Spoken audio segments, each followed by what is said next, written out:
So I used to do a podcast every week for 6 years. I put it out every Thursday and I did over 200 episodes. But late last year, I decided it was time to finish that up, which was a huge decision and realization to come to. And it felt antithetical to everything I had done for the last 6 years. So let me explain why I made that decision and why I am glad I did. What's up, guys? My name is Mike. I'm better known as Radio Mike or Podcast Mike. I spent most of my 20s working on some of the biggest podcasts and radio shows in Australia.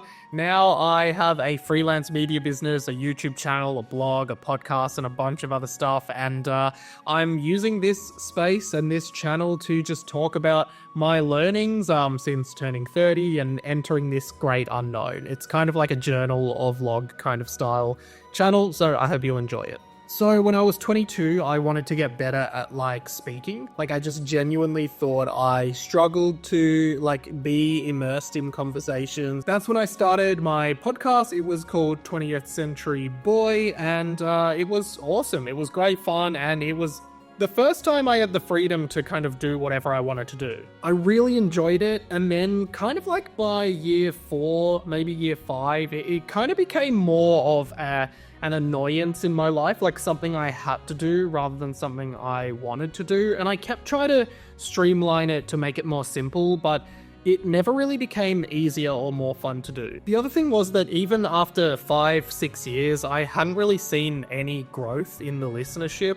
It just kind of had a core listenership, which was great, but it kind of just stagnated from there. And there were many times where I was like, maybe this isn't worth doing anymore. But I was stopped by this thought in my brain of well, you've done it for this long. You've invested so much time, effort, and money into it. Stopping now would be stupid. What I came to learn eventually was that I was actually experiencing the sunk cost fallacy, which is a very common fallacy in human psychology. It's this idea that the more time or money or effort you've put into something, whether that be a creative project in this case, but pretty much anything, it can even go for relationships, jobs, and everything like that, the harder it is to actually quit that thing. And I think for me, I was working under this idea that eventually this was going to blow up and it was going to be massive and my podcast would be huge and I'd start making a ton of money off it or something like that. I thought there was a point that all this effort would pay off and I would make heaps of money and get a huge return off what I had been building for the past 6 years. And the idea of stopping when this hypothetical situation was right around the corner for me was ludicrous. I couldn't imagine stopping after all the work I'd put in, but I had to get to a point where I almost had to admit to myself, hey, this podcast isn't growing and you're also not enjoying it anymore. You just don't want to stop because you've put all this time and effort into it. That was a huge realization because it made me realize that I could just stop, that I could make a decision to stop and I could make a decision to do something else. And I guess I was scared that I'm throwing it all away and all this effort was wasted and none of it meant anything and I didn't get anything out of it. But one, that was never coming. The results speak for themselves. There was no growth in the podcast. People would listen and there was a listenership base there, but it wasn't growing. And I was being disheartened by the fact that there was no growth. And I think that's completely fine. But the other thing is, it is this fallacy that if I kept doing this for another 6 years, then yeah, it will have to get bigger. But yeah, unfortunately, it just doesn't work that way. I did end up quitting. I went against everything my brain was saying to just go, hey, I'm not doing the pod anymore. And I ended up pivoting to doing YouTube content on my main channel, which now is getting significantly more views than my podcast would ever get, including listens, and daily growth, a daily new subscribers, new views, new comments, daily results there.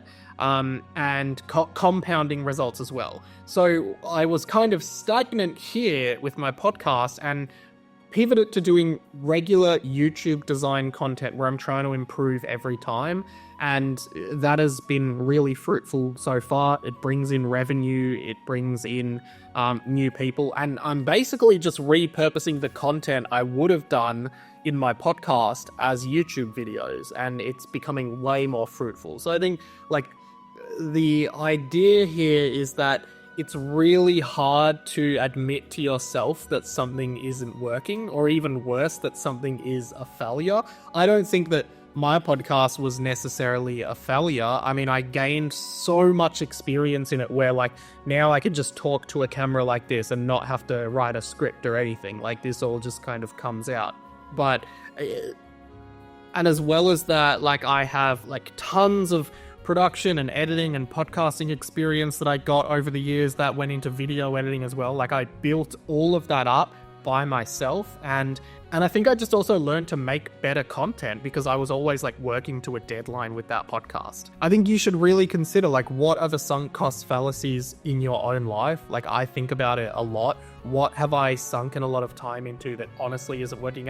And I also realized I was in a cage that I had locked the door to. No one was telling me to keep doing it. It was just my own thing. Like, only I could choose to end it. And I was putting these rules on myself that I had to do a podcast. It had to be this long. I had to do it every week. I had to set up, like, it was, looking back, it was irrational and stupid to continue doing it. And I'm so glad I finished it, 3 months on, and like, I've grown so much not doing it. So as much as like projects like that are awesome and fun to do, and I probably did it for a year too long, I can see now, like, I think recognizing when things aren't working anymore, and listening to your own mind and your own body, which was to me saying, I don't want to do this anymore, but I have to, which is not true. So yeah, let me know any of your thoughts on sunk cost fallacy down below, and check out my other videos on this channel and my main channel as well.